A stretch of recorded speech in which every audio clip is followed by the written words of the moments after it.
I see police violence in America, and to me, as a British person, this looks like a class conflict. I mean, it's not people who are well spoken being beaten by cops. It's always the lowest people in society, the ill-educated, the people who have got no prospects. They're not going to get jobs on MTV preaching this kind of this racial nonsense, and they're not going to end up working with YouTube like Train Melvin or anything like that. These are the people on the bottom of the rung, and you get black police victimizing them as well. Oh yeah, no, I mean, there's clearly a case that Black Lives Matter actually makes that doesn't absolve a police officer based on his race, right? We saw the case out of Louisiana, the 6-year-old white boy who was shot by 2 black police officers, and you had a lot of Black Lives Matter activists and leadership actually speak out on behalf of Jared, the 6-year-old boy who was killed. So, we by black police officers. So it's not just a white police officer issue. It's a blue police officer issue, right? So yeah, no, I agree. I'm totally on board with you there. And that's in fact one of my main contentions about Black Lives Matter. To call it Black Lives Matter makes it a racial issue, when in fact it's not. It's a class issue. Well, so that's all lives matter, right? So that's like part of the story. Yes, it is. I make the argument many times on my channel that the disparate treatment that you get at the hands of the police is a class issue, right? There is a class intersection involved, but there's still the reality that if you're black, you're 2.5 times more likely to be killed by police, even if you're unarmed, than if you're white. So yes, there's a class issue, but then there's also a very strong racial dynamic underneath. And even if you look at it, hang on a second.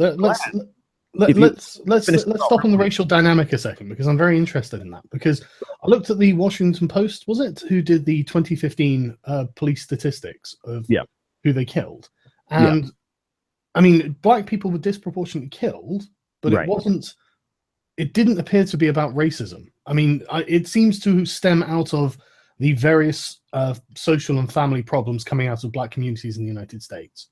That seems to be the reason that this is happening. So in terms of the reason people were killed, you're saying it stems from the social political. Yeah, as in these people have the sorts of mindset where they think it's a good idea to fight the police.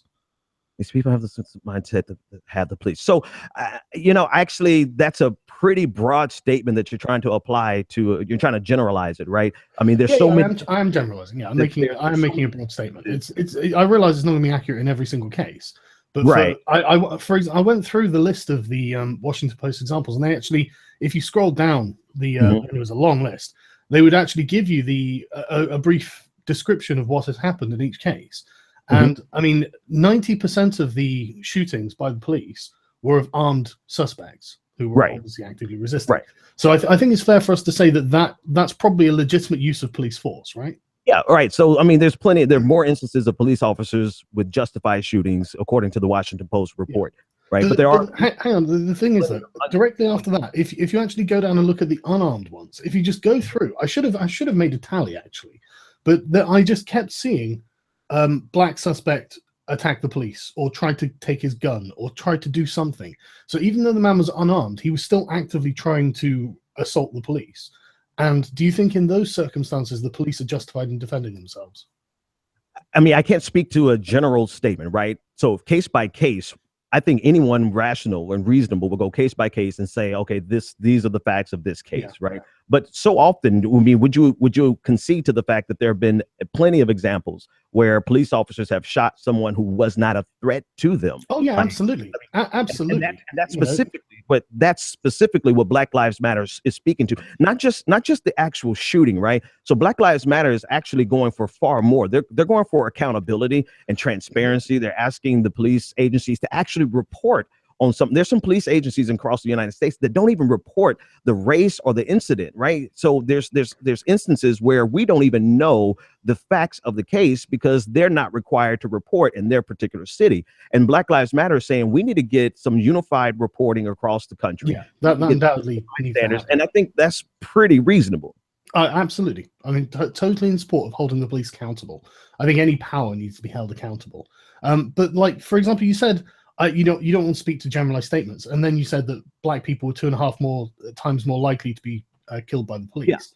Is That's that not a not a generalized statement? That's actually based on the Washington Post data, the same data that. But that's my point. That's exactly my point, though. If you actually drill down and look at the actual individual cases, I didn't see any that didn't seem justified. I mean, I know there are. Like, what was the young black kid who had a toy gun and the cop car just pulls up, jumps out and shoots the kid? Tamir Rice. It was that Tamir Rice, was it? Yeah. Sorry, there are so many. I have trouble remembering. John shopping in Walmart, gunned down. A friend of mine, Corey Jones in South Florida, coming back from work at 3 o'clock in the morning, gunned down by an unmarked vehicle officer who was plain clothes, gunned down, right? This is a guy that I worked with for 2 years, almost every day. And then we remained friends for 10 years after that. Like, I mean, a pillar in his community, gunned down. Now that officer has been arrested, but he still hasn't gone to trial. And we've seen, even when they get to trial, it's a slim chance of actually getting to trial in the first place. So these are the things that we're actually speaking about. Yeah, no, I totally agree. They are definitely legitimate issues. But when you say something like, well, black people are more likely to be killed by the police, therefore the police are racist, or the implication is that the police are racist, I don't actually think that's fair. Well, I mean, there's a big jump, right? So there's a big jump between being killed by the police and the police are racist, and not recognizing the systemic forces that actually leads a police officer to run in on a scene with a 12-year-old Tamir Rice and assume that he was 19 and shoot and assume that he was a threat without even ascertaining the situation, right? Yeah.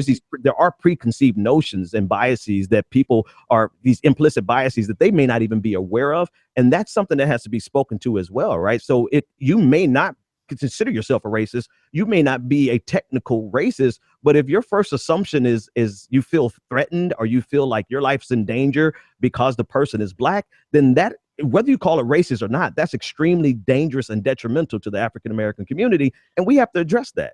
Yeah, but that's the point, isn't it? You said because the person was black, and we don't know it was because the person was black. As far as we know, it's because the person is armed. But there are plenty of examples of white men with guns, open carry, just walking down the streets without a police officer driving up and doing anything other than asking how your day was, sir, or getting more information. We got a call about someone walking around with a gun. Could you tell us why you're out here today? There's this benefit of the doubt that's given to a certain demographic in America that's not afforded. Like black people, we know you do not open carry even in an open carry state. Now, why should we have that hindrance put on our back? Take Dallas, right? The horrible shooting in Dallas. There was a man blasted across the United States because he was exercising his right to carry an open carry weapon. And yet, you know, it's like, this is the wrong day of any day to actually be a black person open carrying. Why should we have to have a double standard on open carry in open carry states, when if we do so, it's very likely that we're going to, at a minimum, be harassed at a level that other people are not? No, I agree. You absolutely shouldn't. And it does speak to a giant failure of not just the police force in general, but the training that the police undergo. Because as I'm aware that most police forces have, I think it's something like 2 years of training, whereas American police only get 6 months of training. And I think that's a really significant problem, especially, and not only that, I've actually seen videos of the police training, and it almost seems like they're trying to make them afraid of the public and make them react as fast as possible to preserve their own lives, which is an understandable thing to want to do. But I mean, I think that it does definitely have the detrimental effect of criminalizing segments of society. And this is what kind of blows me away, right? About you and your audience and similar people who can see that American policing is a problem, right? If we just compared American policing to the UK policing, there is a problem of magnitudes of order greater than what happens in the UK. But we could see it in general in America. But when we drill down to the specifics of the black community, it's like all of a sudden, oh no, that was justified. No, that wasn't a problem. Well, if you could diagnose the problem in general across America, there's a hyper-militarized police agency that are over-aggressive, undertrained, underfunded, quite, you know, in terms of salaries. They spend plenty of money on weapons. Yeah. If we could see that, then why do we become blind to it when it's in regards to the black community?